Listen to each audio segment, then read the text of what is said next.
21 janvier 1793. Sur la place de la Révolution à Paris, Louis XVI est guillotiné. 9 mois plus tard, c'est au tour de Marie-Antoinette. La monarchie est abolie en France.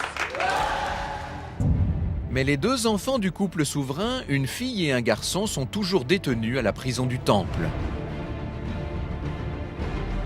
Le petit prince s'appelle Louis-Charles. Pour les fidèles de la monarchie, il devient le roi Louis XVII. Mais moins de 2 ans après ses parents, Louis XVII meurt dans sa cellule. Le 8 juin 1795. L'enfant avait 10 ans. Ce petit gamin, il meurt tout seul dans sa crasse, dans ses déjections, dans les punaises, dans des bois de lit et des rideaux surinfectés. Le sort qui lui a été fait, c'est atroce. Son corps est jeté dans une fosse commune. Aussitôt la rumeur circule, le petit roi ne serait pas mort. On l'aurait exfiltré, un autre enfant aurait pris sa place à la prison du Temple. Question, le fils de Louis XVI et de Marie-Antoinette aurait-il été substitué?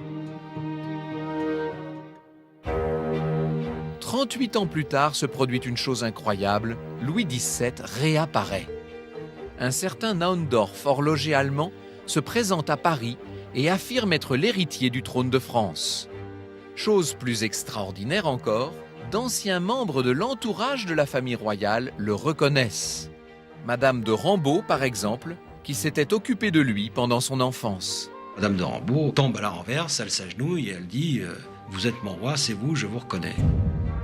Alors, Naundorf peut-il être Louis XVII?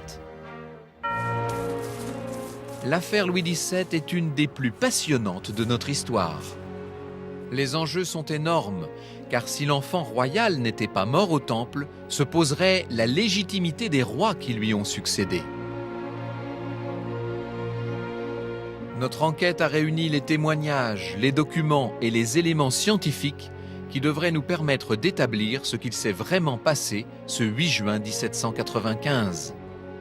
Analyse ADN, exhumation, les moyens mis en œuvre pour percer le mystère du Temple sont à la hauteur des passions déchaînées par cette énigme. Bienvenue dans les coulisses d'une affaire d'État.